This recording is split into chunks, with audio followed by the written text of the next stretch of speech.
हाँ, तो हम पढ़ते हैं मोलैलिटी। ठीक है, मोलैलिटी क्या होता है? मोलैलिटी होता है number of moles of solute, जो कि मोलैलिटी में भी होता था, है ना? लेकिन चेंज कहाँ है? Present in 1 kg solvent.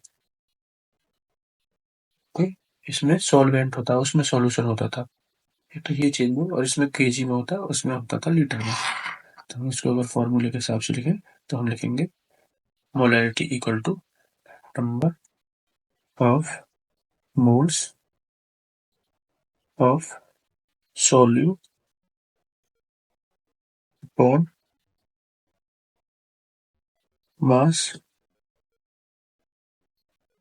Of solvent. Solvent है, और ये होना चाहिए केजी में। ठीक है,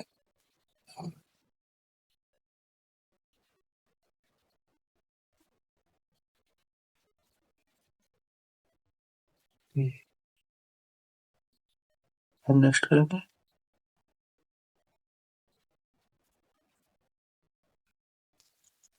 इसको और अच्छे से चलो एग्जाम्पल से समझते हैं ना। तो हम पहला क्वेश्चन लेते हैं। क्वेश्चन फाइंड मोलैलिटी, है ना, ऑफ। तो क्वेश्चन है पहला 70 ग्राम NaOH dissolved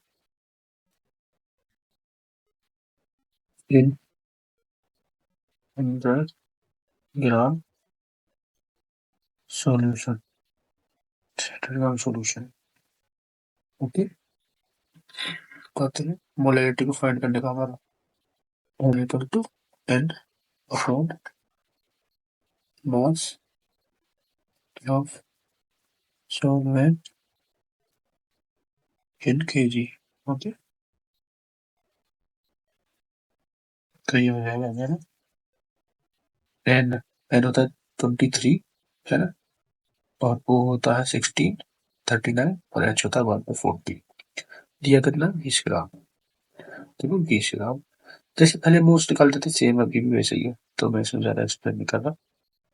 और ये हुआ 100 ग्राम। और अब इसको केजी में चेंज करने के लिए नीचे 1000 से कर लिए, 1000 से भाग लगा दिया।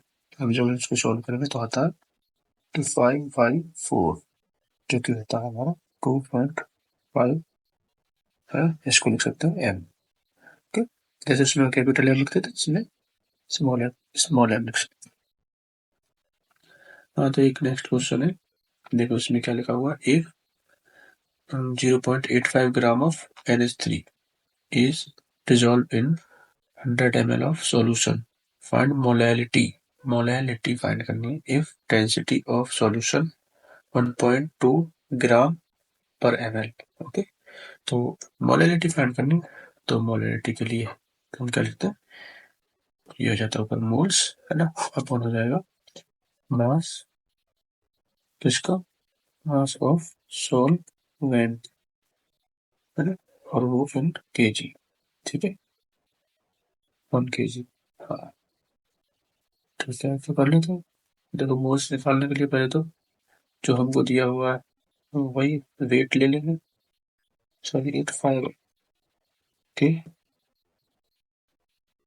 हाँ, तो हम पहले लेंगे 85,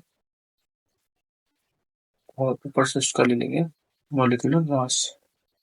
मास या मॉलिक्यूलर वेट जो भी हो, ले लेंगे। एन का होता है हमारा 14, और एच का होता है 3। 1 1 into 3 3, यानी कि 14, 15, 16, 17, होगा 17। ठीक है, तो अब मास ऑफ सॉल्वेंट है ना, इसको हमको अलग से निकालना पड़ेगा मास ऑफ सॉल्वेंट कैसे। देखो इसमें कैसे निकलेगा। हम्म, हमको सॉल्यूशन का दिया हुआ है, पूरा सॉल्यूशन कितना है? इतना इतना। तो मास ऑफ सॉल्यूशन, ओके, बराबर होगा density into volume of solution है, वॉल्यूम ऑफ सॉल्यूशन। ठीक है, तो निकालो। इसका हो जाएगा मास, मास ऑफ सॉल्यूशन हमको दिया हुआ है, मास ऑफ सॉल्यूशन 120 ग्राम। ठीक है, और सॉरी मास ऑफ सॉल्यूशन हो जाएगा मैंने सब डायरेक्ट लिख लिया 1.2 इंटू 100, जो कि हो जाएगा 120 ग्राम। ठीक है, अब मास ऑफ सॉल्वेंट, इसमें देखो यही ट्रिक होती है। इसमें करना क्या होता है, सॉल्यूशन का मास होगा, माइनस करेंगे उसको, कितना उसने मुझे रखा है आपको, यहाँ पे सॉल्यूट का मास है देखिए रखा है, इसको इसमें से माइनस कर देते हैं, तो ये आंसर आएगा, आंसर 119.15 है ना। तो इसको लिख लो 119.15 अपॉन 1000, क्योंकि हमें केजी में चेंज करना है ना। अब इससे जो भी आंसर आएगा इससे वही आपकी मोलैलिटी होगी, ऐसे सॉल्व खुद से कर लेना। ठीक है, हाँ तो नेक्स्ट चीज आप समझते हैं, जैसे कि अभी एक क्वेश्चन है, अब इस इक्वेशन को हमको पहले इसको इक्वल करना होगा, है ना, बैलेंस करना होगा, नहीं तो हम समझ नहीं पाएंगे कि कितने मोल्स किसके लिए किससे रिएक्ट कर रहे हैं। ठीक है, जैसे कि मैंने यहाँ इसको मैं बैलेंस कर देता हूँ, तो बैलेंस करने के लिए यहाँ पे 2 लिखना पड़ेगा आपको, और यहाँ पे अब ये बैलेंस हो, तो हम कह सकते हैं कि 1 mole of H2SO4 react with 2 mole of NaOH, है ना, फिर हमको ये सारी चीजें मिलती हैं। लेकिन अगर मुझे ये बैलेंस ना करना पड़े, बैलेंसिंग की हमको जरूरत ही ना पड़े, तो इसके लिए एक नया कंसेप्ट आया था जिसको बोलते हैं हम ग्राम इक्विवेलेंट का कॉन्सेप्ट, है ना। जैसे यहाँ पर होते हैं मोल्स, तो इसी को हम ग्राम इक्विवेलेंट्स बोलते हैं। तो अब जैसे कि मैं इसे डायरेक्ट लिख देता, इसे मान लो ऐसे करके, बस NaOH पांच Na2SO4 प्लस H2O। तो मैं कह सकता हूँ, ये मैं दावे के साथ कह सकता हूँ कि 1 ग्राम इक्विवेलेंट ऑफ H2SO4 और 1 ग्राम इक्विवेलेंट ऑफ NaOH आपस में रिएक्ट करके 1 ग्राम Na2SO4 बनाते हैं ना। तो ये मैं एक एक कह के भी कह सकता हूँ, क्योंकि इक्वल ही हमेशा रिएक्ट करेंगे, है इसमें ग्राम इक्विवेलेंट्स में इक्वालिटी होती है ना। तो हम डायरेक्ट जब बैलेंस करने की जरूरत नहीं पड़ेगी, इसमें डायरेक्टली हम कह सकते हैं ग्राम इक्विवेलेंट। जैसे कि आओ अब आगे समझते हैं उसको कैसे कैसे होता है।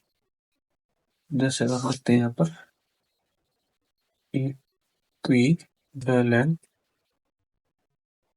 मास, इसमें इक्विवेलेंट मास होता है, इसमें होता था मॉलिक्यूलर मास या मॉलिक्यूलर वेट जो भी आपका हो, तो इसमें इक्विवेलेंट मास हम कैसे फाइंड करते हैं, मास है मास है, तो इसको फाइंड करते हैं मॉलिक्यूलर वेट, है ना, अपॉन एक्स फैक्टर, जो ये एक्स होता है ये होता है हमारा वैलेंसी फैक्टर, है ना। इसको भी हम समझेंगे थोड़ा सा एक बार, आप इस पर नजर मारते हैं, जैसे कि H2SO4 है, इसको जब हम करते थे तो आप जानते हैं इसका होता था 32, इसका होता 64, ये होगा 96, 97, 98।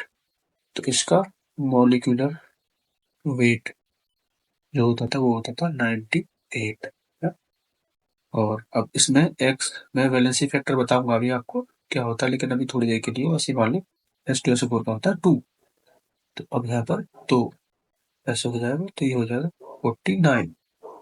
ओके, तो ये 49 क्या हो गया, इक्विवेलेंट मास। इस तरीके से निकाला जाता है। अब मैं आपको वैलेंसी फैक्टर के बारे में बताऊंगा, एक्स फैक्टर वो क्या होता है।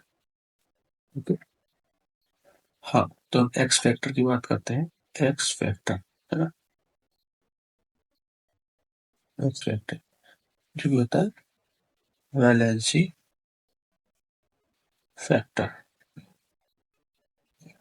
देखो जैसे कि एसिड्स होते हैं, एसिड्स इसमें क्या होगा, उनकी बेसिसिटी, बेसिसिटी बेसिसिटी क्या होगी, है ये एक्स फैक्टर है। जैसे कि मैं बात करूं H2SO4। अब H2SO4 को जब वाटर में डिजोल्व करते हैं तो देखो, जैसे कि मैं डिजोल्व करके ऐसे दिखाऊंगा आपको, ये हो जाएगा H+, तो प्लस SO4, है ना, नेगेटिव, तो HO4 को नेगेटिव। तो देखो कितने H+ आयन दे रहा है, how many H+ ion it gives, 2 दे रहा है, तो इसकी वैलेंसी फैक्टर हो जाएगा 2। जैसे कि अब मैं HCl की बात करूँ तो HCl में देखो, जब मैं इसको वाटर में डिजोल्व करता हूँ तो Cl नेगेटिव, है ना, तो अब ये कितने दे रहा है H+ आयन, ये दे रहा है 1, तो इसकी बेसिसिटी 1 होगी।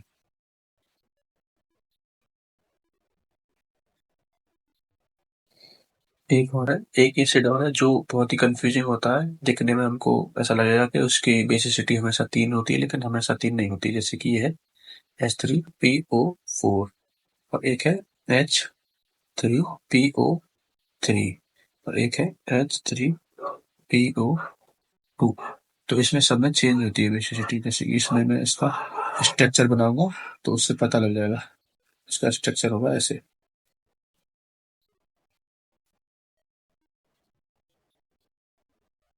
इसके साथ एक जुड़ा हुआ है, इसके साथ एक जुड़ा हुआ है, इसके साथ एक जुड़ा हुआ है, ठीक है।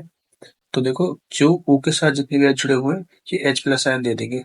एक तो ये देगा, ठीक है, एक ये दे देगा, एक ये दे देगा, तो इसकी तो हो जाएगी बेसिसिटी 3, यानी कि वैलेंसी फैक्टर इसका 3 हो जाएगा। लेकिन इसका अगर जब मैं ऐसे इसका अगर मैं बनाता हूँ तो हाँ, तो मैं क्या करता हूँ, इसको थोड़ा छोटा करके देखता हूँ, हो जाए तो।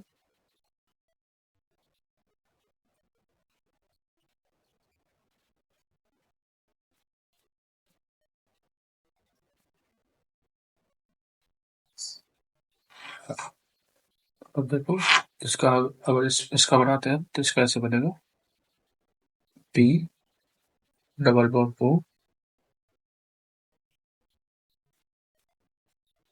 Single bond OH, single bond OH, और यहाँ पर सीधा P के साथ जुड़ेगा वो नहीं देगा, O के साथ जुड़ता है वो देगा, तो एक, वो दो, यहाँ पे देखो 2 हो जाएंगे, है ना।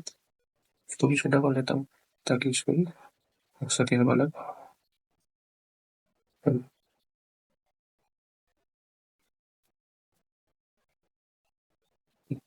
ठीक है।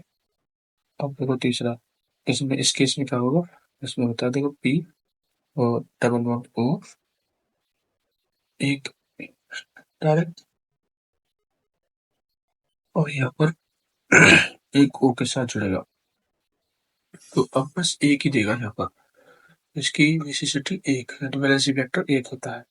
ये विकल्प भी आ जाता है ऑप्शन में, ऐसे दे देते हैं, ठीक है। सिमिलरली हम सीखते हैं बेसिस के लिए, है ना। तो बेस के लिए क्या होता है, तो बेस में क्या होता है, बेस के लिए कितनी उनमें एसिडिटी है ना, एसिडिटी कितनी है। तो देखो, जैसे कि एक है हमारे पास CaOH होल गैस, ठीक है। तो बेसिसिटी बेसिकली क्या होता है कि कितने, दूसरी तरह से बताता हूँ, कितने OH आयन निकलेंगे, OH ना, कितने OH निकल जाएंगे, ये होती है बेसिसिटी मेनली। जब हम वाटर में डिजोल्व करेंगे तो जैसे कि ना कैल्शियम, दूसरा कलर लेता हूँ उनको, हाँ चलिए उसको लेता है ना, और इसको लेते हैं, जैसे कि कैल्शियम हाइड्रोक्साइड, है ना। ये इसको वाटर डिजोल्व करेंगे तो एक तो बनेगा कैल्शियम 2 पॉजिटिव, है ना, और एक बनेगा प्लस OH नेगेटिव, है ना, OH नेगेटिव जो कि 2 OH नेगेटिव की। हम्म, तो ऐसे करके हमको पता लगता है ना। अब जैसे कि मैं आपसे कहूँ, एक NaOH, ठीक है, इसको हमने वाटर में डिजोल्व बनाया तो ये बनेगा Na+ और OH नेगेटिव है, ठीक। दूसरा एक है AlOH का होल थ्राइस, ठीक है। तो इसको जब वाटर में डिजोल्व करेंगे Al 3 आयन बनेगा, +3 आयन और OH नेगेटिव, तो कितने बनेंगे? 3 बनेंगे, है ना? हाँ, तो अब देखो। हाँ, मैं आपको बताऊँ तो मेनली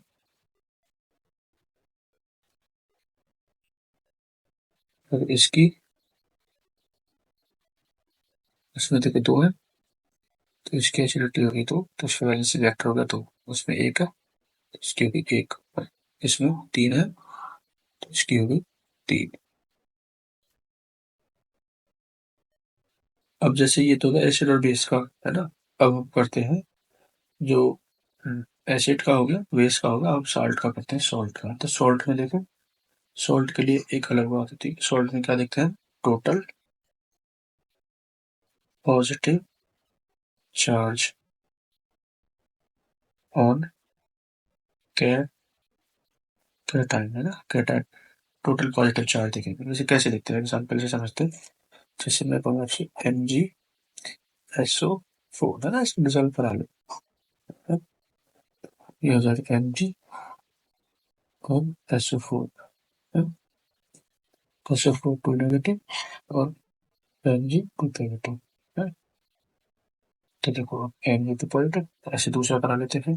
दूसरा हो जाएगा हमारा जैसे Na2CO3, तो इसको हमने किया Na, Na का हो गया हमारा Na positive, 2 plus CO3, 2 negative, है ना?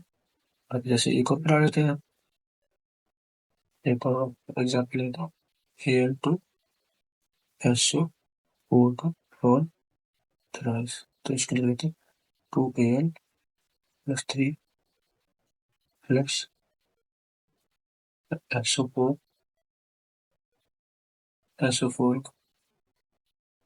3SO4 हो गया, है? इसकी होती है 2 नेगेटिव, ठीक है? तो अब देखो इसमें, इस केस में क्या होगा? कोई मिनट, तो इसको बताओ। ठीक है, देखो इसमें क्या होगा? इसमें पॉजिटिव कितना है? 2, तो इसकी इसकी वैलेंसी वेक्टर होगा 2। इसमें भी कितना है?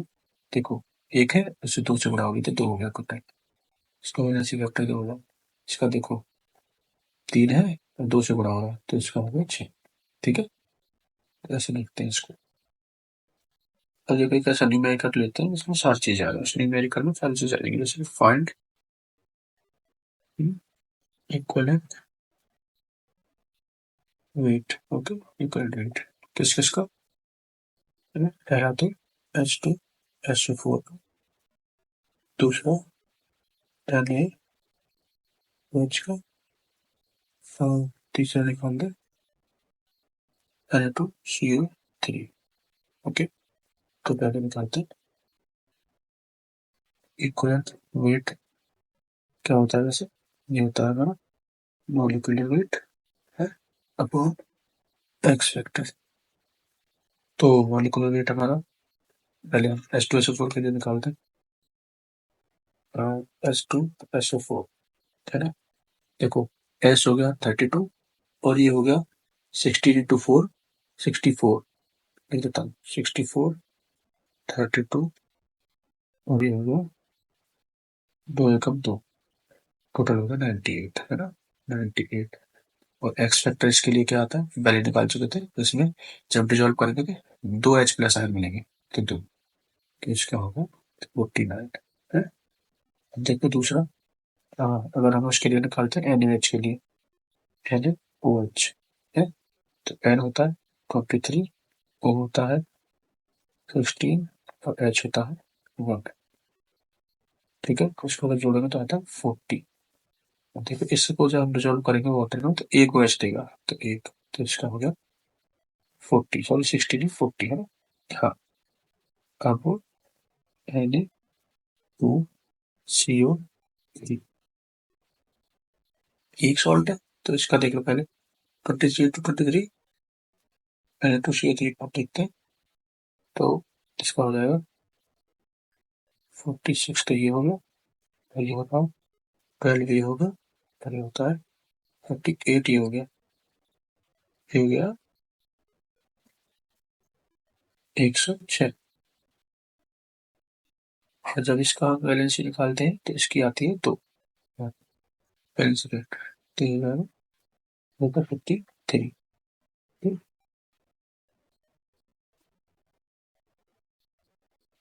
इसके बाद कंसेप्ट आता है ग्राम इक्विवेलेंट्स का। ग्राम इक्विवेलेंट है, तो ग्राम इक्विवेलेंट हम कैसे निकालते हैं? हाँ, चलो पूरा लिख देता हूँ। ग्राम इक्विवेलेंट, ग्राम इक्विवेलेंट हम कैसे निकालते हैं? ठीक है, ये निकालते हैं हम जैसे मोल कैसे निकालते थे, तो ये एकदम मोल से ही कंपेयर कर लेते, क्योंकि मोल जैसा ही एकदम कंसेप्ट है। तो मोल है, तो मोल में क्या होता था याद करो? मोल में होता था हमारा मास अपॉन मॉलिक्यूलर वेट है।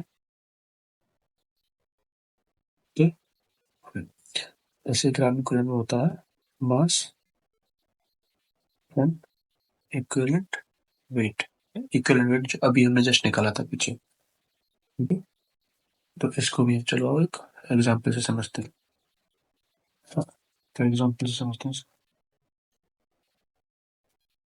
के लिए एग्जाम्पल लिख देता हूँ मैं। तो क्वेश्चन है, find the number of gram equivalent present in 0.4 gram of NaOH। ठीक है, तो सबसे पहले ग्राम इक्विवेलेंट निकालने हैं, फिर उसमें जरूरत पड़ेगी कि इसकी एसिडिटी कितनी है, वैलेंसी फैक्टर कितना है। तो NaOH का सीधा सीधी बात है, इसका होता है 1।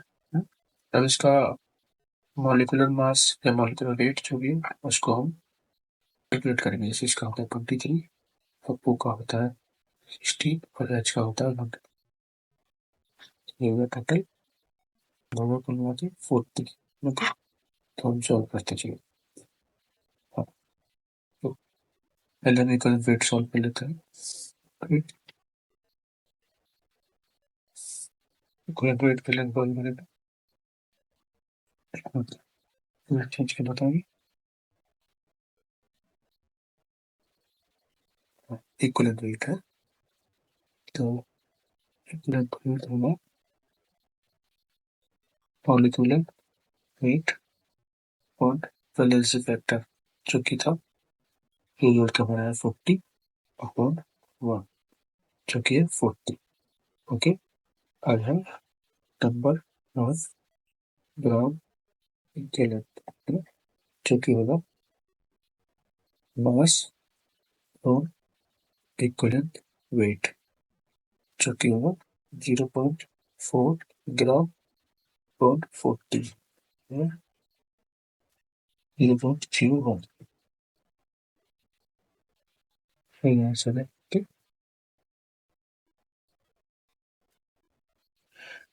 नेक्स्ट एग्जांपल लेते हैं एक और। तो इसे फाइंड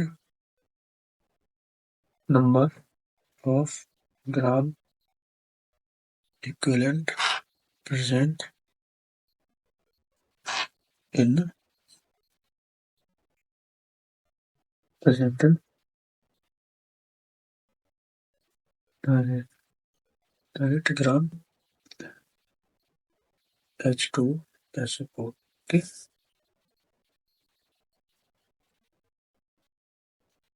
क्या होगा देखो, सबसे पहले सी वैलेंसी दिखेगी है ना,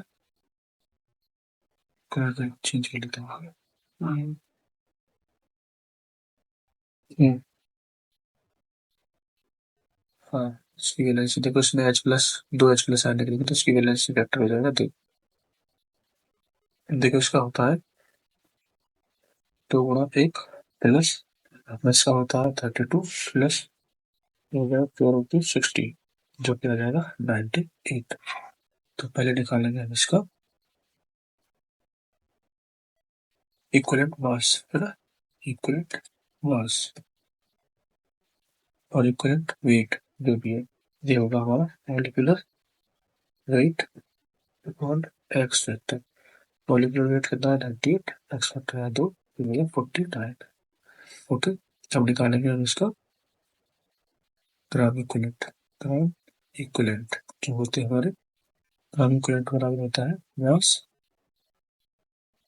और इक्विवेलेंट वेट, और इक्विवेलेंट मास एक ही बात होती है। ठीक है, जो कितना है हमारा, तो 0.8 जो दिया हुआ गिवन है, देखो ये रहा, और 149, जो कि आ जाएगा हमारा आंसर 0.02। ठीक, ये आंसर। हमने एक एसिड का क्वेश्चन ले लिया, एक बेस का ले लिया, अब एक सॉल्ट का ले लेते हैं, है ना।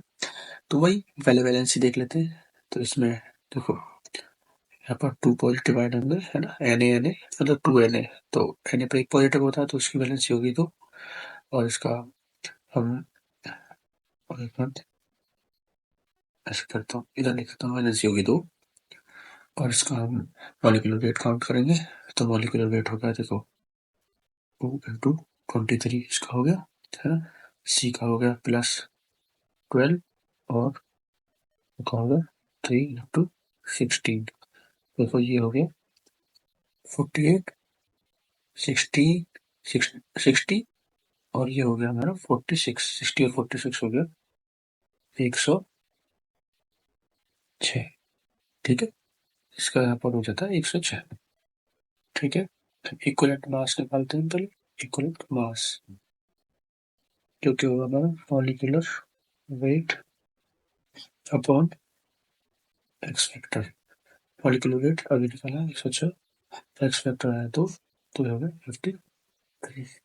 अब निकाल लेते हैं इक्विवेलेंट, ग्राम इक्विवेलेंट, सॉरी ग्राम इक्विवेलेंट है, हो गया हमारा ग्राम इक्विवेलेंट होगा मास अपॉन इक्विवेलेंट मास, जो कि हो जाएगा हमारा 53.53 बराबर ए। ये हमारा आंसर है। अब एक फॉर्मूला है जो बहुत ही इंपॉर्टेंट है आपके लिए। ठीक है, इसको सीधा सीधा नोट कर लेना, ये मत देखना कहाँ से आया कैसे आया। नंबर ऑफ ग्राम इक्विवेलेंट, है ना, बहुत इंपॉर्टेंट फॉर्मूला है। Number of moles into X factor.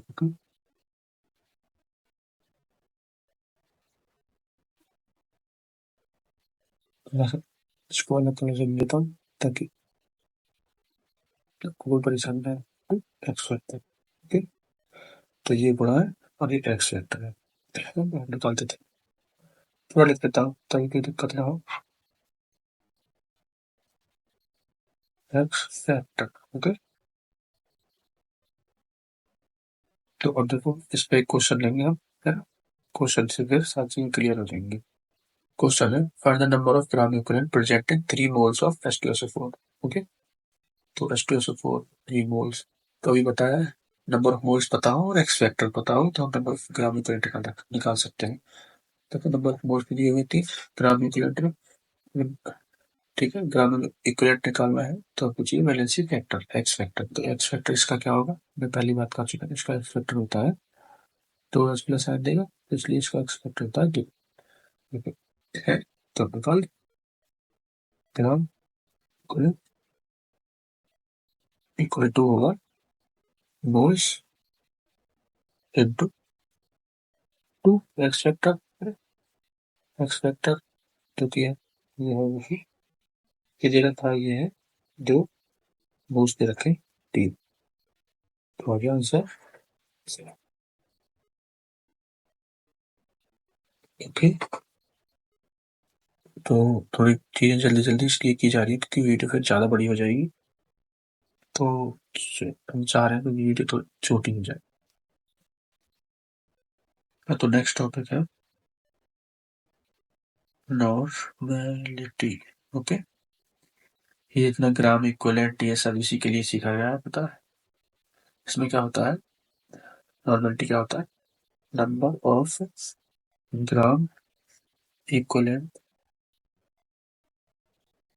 Present in, so ये ग्राम इक्विवेलेंट है, ये सॉल्यूट का, of solute present in 1 litre of solution. बिल्कुल बिल्कुल मोलैरिटी की तरह, मोलैरिटी है ना, बिल्कुल सिंपल सेम है, बस इसमें क्या होता था, मोल्स होते थे, इसमें ग्राम इक्विवेलेंट है, बस सिंपल सा। तो इसका फॉर्मूला लिख लीजिए, normality equal to number of gram equivalent of solute है, जिस चीज को मिलाते हैं, solute, upon volume of solution, ठीक है, जो कि लीटर्स में लेना है ना, उसमें भी लीटर्स में लेते थे, सिंपल है। चलो अब इसका एक क्वेश्चन लेते हैं। हाँ, इसका एक क्वेश्चन लेते हैं। देखो, प्रोबेबिलिटी में क्या होगा, number of gram equivalent, gram equivalent निकालने का तरीका हमें आता है, क्वेश्चन से और अच्छा समझ में आ जाएगा। Presenting 1 litre of solution, 1 litre solution में, ठीक है, 1 लीटर सॉल्यूशन, तो प्रोबेबिलिटी निकालेंगे, तो ग्राम इक्विवेलेंट निकालेंगे पहले, और फिर वॉल्यूम जो दिया होगा उसको लीटर में चेंज करके उसे डिवाइड कर देंगे, ठीक है। चलो क्वेश्चन पे आते हैं सीधा। हाँ, तो ये न्यूमेरिकल क्या कह रहा है, ये कह रहा है if 0.98 gram of H2SO4 are present in 500 ml of solution, तो नॉर्मेलिटी बताइए कितनी है। H2SO4 में सबसे पहले हम देखेंगे, जब नॉर्मेलिटी की बात करते हैं तो इक्विवेलेंट वेट और ग्राम इक्विवेलेंट निकालने होते हैं, उसके लिए आपको वैलेंसी फैक्टर चाहिए, जो कि होता है 2, क्योंकि इसको अगर हम पानी में डालें तो ये 2H+ आयरन को देता है, ठीक है। एक मिनट रुको, मैं इसको इधर लिख देता हूँ, ये होगा, ठीक है। और देखो इसको, इसका हमको मॉलिक्यूलर वेट फाइंड करना पड़ता है, जो होता है देखो, होगा 2 गुना 1 यानी कि 2 प्लस एस का होता है 2 प्लस, तो हो जाएगा 4 × 16, ये भी टोटल होता है 98। अब तक तो आपको याद ही हो जाएगा, इतनी बार तो ये आ गया, ठीक है। पहले निकालते हैं इक्विवेलेंट मास, इक्विवेलेंट मास और इक्विवेलेंट वेट का, जो होता है मॉलिक्यूलर मॉलिक्यूलर मास और वैलेंसी फैक्टर, की होगा 98 और 2 = 40, ठीक है। तो हम सीधा सीधा नॉर्मेलिटी का फॉर्मूला लिख देंगे। नॉर्मेलिटी का फॉर्मूला होता है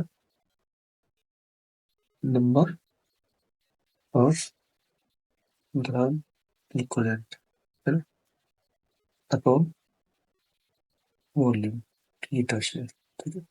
ग्राम इक्विवेलेंट होगा weight mass upon equivalent mass on volume, litres में, है ना। सारी चीज उसमें डाल देंगे, सारी वैल्यूज, तो हो जाएगा, ऊपर आ जाएगा 0.98.49 अपॉन 500 अपॉन 1000, ओके। इसकी वैल्यू आ जाती है, हम सॉल्व करते हैं तो इसको, अभी सॉल्व करेंगे, ठीक है। तो यहाँ से आ जाएगा 0.02, और यहाँ से आ जाएगा 2, जो ऊपर जाके गुणा हो जाएगा, तो ये हो जाएगा 0.02 × 2, तो 0.04, ओके। इसका कंसेप्ट सीधा सीधा एकदम मोलैरिटी जैसा है, सिर्फ इसमें यहाँ पर ग्राम इक्विवेलेंट्स फाइंड करने पड़ते हैं, है ना, ग्राम इक्विवेलेंट्स जो कि एक्स फैक्टर से फाइंड हो जाते हैं। तो इसमें ज्यादा क्वेश्चन करने का कोई मतलब नहीं बनता, टाइम वेस्ट ही है, आप खुद से करना हमको, बिल्कुल मोलैरिटी जैसा। अगर कहीं अटक जाओ तो मोल्स की जगह ग्राम इक्विवेलेंट निकाल लो, और बाकी बिल्कुल मोलैरिटी की तरह करना, ठीक है।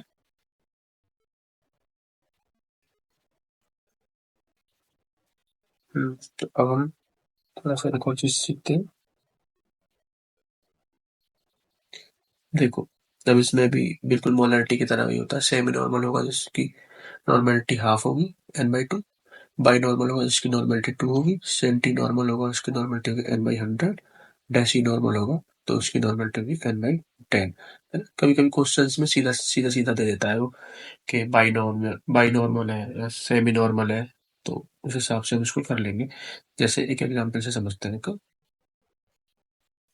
क्वेश्चन है find the mass of NaOH present in 250 ml of semi normal solution of semi normal solution of NaOH। ठीक है, तो देखो NaOH में पहले हम निकालेंगे बेसिसिटी, तो इसमें N plus OH negative, sorry OH negative आए कितना होगा 1 होगा, तो इसका हो जाएगा 1।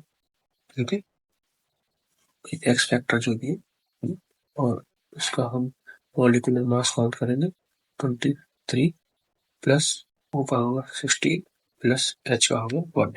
इसका भी आपको याद हो ही गया होगा 40 होता है। ठीक है, हाँ, तो अब हम यहाँ पे फॉर्मूला लगाते हैं। सेमी नॉर्मल दिया हुआ, नॉर्मलिटी दी हुई है, जो कि नॉर्मलिटी क्या होती है mass upon equivalent mass upon volume इन लीटर्स। ओके, लगा दो। मास योग के हमको फाइंड करना, इक्विवेलेंट मास 40 250।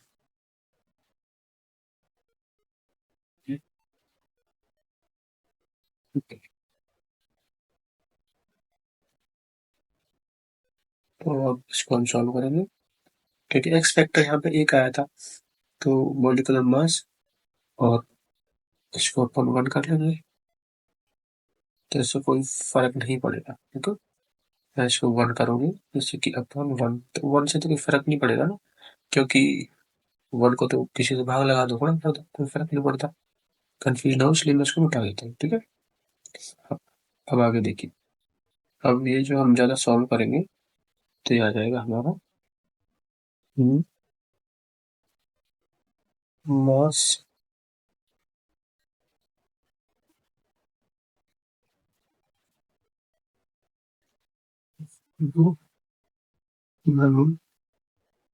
m इंटू 4/40, क्योंकि जब हम सॉल्व करेंगे तो m इक्वल टू आ जाएगा,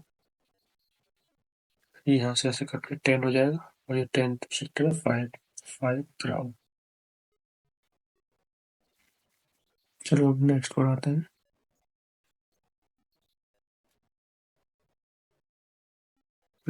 नेक्स्ट है रिलेशन बिटवीन नॉर्मलिटी एंड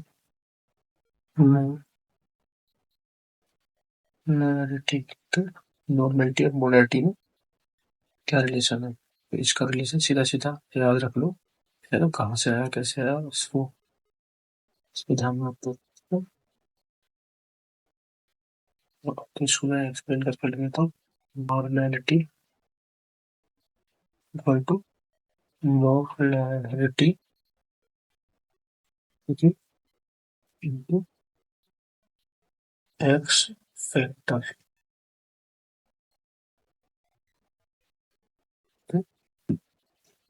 तो इसको और अच्छे से समझने के लिए इस पे एक क्वेश्चन लेते हैं।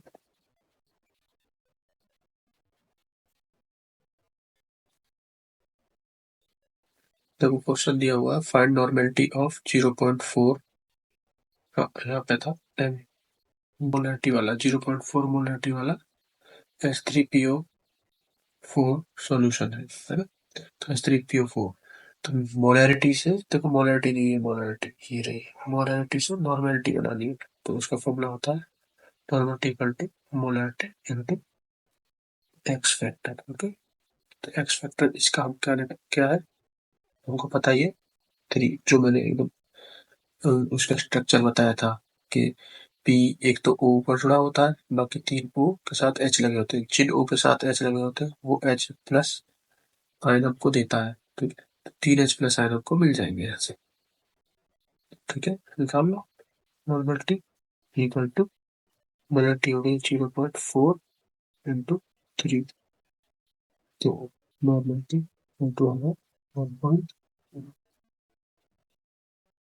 यही आपका आंसर है। तो ये फॉर्मूला काफी इंपॉर्टेंट था। ठीक है, कभी कभी जैसे मान लो आपको नॉर्मलिटी का फॉर्मूला याद नहीं रहा, तो मोलैरिटी में इस वाले फॉर्मूले से निकाल सकते हो, मोलैरिटी में एक्स फैक्टर की गुणा करके मोलैलिटी तो आपको निकालनी आती है मान लो, और नॉर्मेलिटी आपको निकालनी नहीं आती लीजिए, और इसमें एक्स फैक्टर की गुणा कर दीजिए। लेकिन मेरे हिसाब से मैं आपको सजेस्ट करूंगा कि ये तभी कर लें जब आपको नॉर्मेलिटी निकालनी आ नहीं रही हो या फिर भूल गए हो। ओके, चलिए अब हम बढ़ते हैं नेक्स्ट कंसेप्ट की ओर। ओके, इसको बोलते हैं नॉर्मेलिटी ऑफ मिक्सचर्स। जब हम मिक्स करेंगे तो मिक्सचर्स की नॉर्मेलिटी क्या होती है, तो इसमें दो टाइप से नॉर्मेलिटी निकल जाती है मिक्सचर की। तो एक तो है एसिड और एसिड, या तो एसिड और एसिड को मिलाया जाए आपस में, या बेस और बेस को, है ना, बेस प्लस बेस। ओके, ध्यान रखना इसका, एसिड के साथ एसिड को मिलाया जाए या बेस के साथ बेस को। अभी मैंने एसिड के साथ बेस को मिलाने का नहीं बता रहा हूँ, एसिड के साथ एसिड और बेस के साथ बेस। तो देखो, जैसे इस कंटेनर में, ये कंटेनर है ना, इसमें एक सॉल्यूशन भरा हुआ है, दूसरा कंटेनर है, इसमें एक सॉल्यूशन भरा हुआ है, और इनको है ना जोड़ के तीसरा कंटेनर है, इसमें भी एक सॉल्यूशन भरा हुआ है। ठीक है, तो देखो इसकी नॉर्मेलिटी n1 है मान लो, और v1 इसका वॉल्यूम है, इसकी नॉर्मेलिटी n2 है, v2 इसका वॉल्यूम है। तो इसकी नॉर्मेलिटी मान लो n, क्या होगी n, इसका वॉल्यूम तो आपको पता ही है, v1 प्लस v2 है। तो इसको फाइंड करने का सिंपल तरीका भाई जो हम पहले मोलैरिटी में यूज करते थे, n equal to n1 v1 plus n2 v2 upon v1 plus v2। ध्यान रहे ये तभी है, इसको हम तभी यूज करेंगे जब एसिड के साथ एसिड, बेस के साथ बेस मिलाएंगे। ठीक है, और इसको एक एग्जाम्पल से समझते हैं। क्वेश्चन दिया हुआ है, एक तो सॉल्यूशन ये है 0.2 नॉर्मेलिटी का जो कि 200 ml का है, और दूसरा है 0.3 नॉर्मेलिटी का जो 300 ml का है। ओके, HCl है दोनों में। देखो यहाँ ध्यान दो, ये भी एसिड ये भी एसिड, एसिड के साथ हम एसिड मिक्स करेंगे तो हम फॉर्मूला भी जो बताया उसको लगा सकते हैं, N equal to m1 v1 plus m2 v2 whole v1 plus v2, जो कि हो जाएगा हमारा n इक्वल टू 0.2 इंटू 200 और 0.3 into 300 upon 200 plus 300। Okay, solve कर लेते हैं, हो जाएगा 4 और यहाँ से 9 13 बाई 500। ठीक है, तो ये हो जाएगा 26 अपॉन 1000। तो इसको लिख लेंगे 0.026 नेगेटिव। ये तो तरीका था एसिड के साथ एसिड और बेस के साथ बेस का, है ना। अब हम करेंगे फॉर्मूला फाइंड करेंगे जिसमें एसिड से बेस मिला या बेस से एसिड, तब क्या होता है। ठीक है, तो अभी करते हैं। देखो जैसे कि मान लो एक कंटेनर है और दूसरा कंटेनर है, वो मिक्स किया और तीसरा कंटेनर है।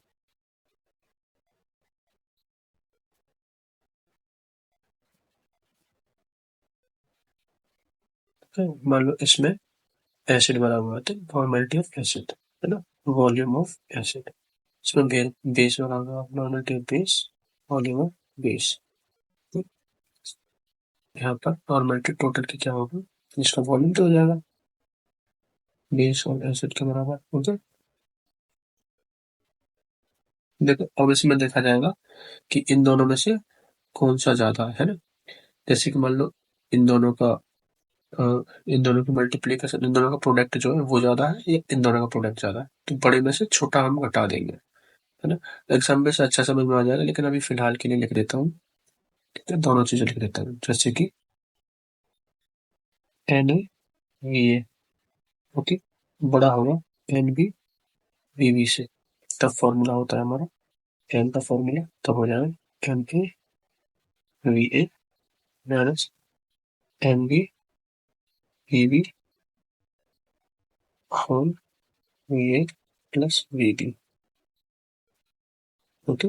दूसरा, अगर एन ए वी ए छोटा होगा एन बी वी बी से, है ना, तो इसका फॉर्मूला हो जाएगा एन का चेंज हो जाता है, देखो, N B V B minus N A V A upon V B V C B. और देखिए, अब देखो, मैं ये तो कह रहा था इन दोनों में से देखो कौन सा बड़ा है। देखो ये वाला बड़ा है, तो बड़ा पहले लिख लिया, बाद में छोटा लिख लिया, तो घटा दिया। इन दोनों में देखो कौन सा बड़ा है, ये बड़ा है, तो ये पहले लिख लिया, तो छोटा बाद में लिख लिया और दोनों घटा दिए।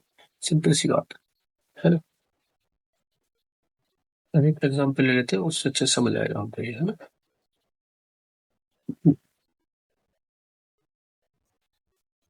देखो क्वेश्चन है कि अगर 0.2 नॉर्मलिटी का 100 ml HCl में 0.3 नॉर्मलिटी का 200 ml NaOH मिलाते हैं, तो मिक्सचर की जो नॉर्मलिटी है वो क्या होगी। तो पहले देख लेते हैं कि NaVA क्या होगा। ये है जी 0.2 इंटू 100, ये आ जाता है हमारा 20। ओके, और ऐसे ही निकालते हैं NbVb, जो कि आ जाएगा 0.3 इंटू 200, जो कि आ गया 60। सीधी सी बात है, ये बड़ा है, ये वाला बड़ा है, तो हम बताया बड़े में से छोटा घटा देंगे, और नीचे तो दोनों का सिर्फ वॉल्यूम वॉल्यूम जोड़ना है। 100 और 200, ये हो गया 300, 100 प्लस 300। ओके, तो अब इसको लिमिट 40, 300, जीरो से जीरो कट गए, ये आ जाता है हमारा, ऐसे ही लिख दो डायरेक्ट, इतना सॉल्व क्यों करें, पॉइंट में आएगा वैसे, चाहो तो सॉल्व कर सकते हैं। तो एक क्वेश्चन और इसमें बनता है, ये इंपॉर्टेंट हो सकता है काफी, एक और इम्पोर्टेंट क्वेश्चन है इसमें, तो मैं क्वेश्चन को पहले लिख देता हूँ फिर एक्सप्लेन करूंगा। क्वेश्चन ये है कि 0.4 नॉर्मलिटी वाला जो एक मिक्सचर है, सॉरी मिक्सचर नहीं सॉल्यूशन है, और 500 ml HCl न्यूट्रलाइज करता है KOH को। KOH बेस है, ये एसिड है, एसिड तो जब बेस में मिलाते हैं तो न्यूट्रलाइज करता है, तो न्यूट्रलाइज, टोटल न्यूट्रलाइज कर देगा, तो इसका मतलब क्या होगा, इसका NaVA है ना, और इसका NaVA बराबर होगा, तो वही हमको लगा देना है। इसमें NaVA बराबर होगा NaVB, है ना। तो एक ये नई कंसेप्ट है कि जब न्यूट्रलाइज की बात करें तो NaVA जो होगा NbVb के बराबर होगा, है ना। तो इसको निकाल लेते हैं, क्योंकि एक तरह से देखिए ये वही तो है ग्राम इक्विवेलेंट, तो कितने ग्राम इक्विवेलेंट टोटली न्यूट्रलाइज करेंगे तो बराबर बराबर करेंगे ना। तो देखिए NaV हो गया 0.4 इंटू 500, और NbV हो गया NB जो कि हमको निकालना है, और VB हो गया 300। तो फिर इसको हम सॉल्व करेंगे तो NB का हो जाएगा हमारा 0.4 इंटू 500 और 300। इसमें 300 गुणा कर देंगे, 200 गुणा कर देंगे, तो ये आ जाएगा 4/6 एम, तो लिख लेंगे फिर 2/3 एम। ठीक है,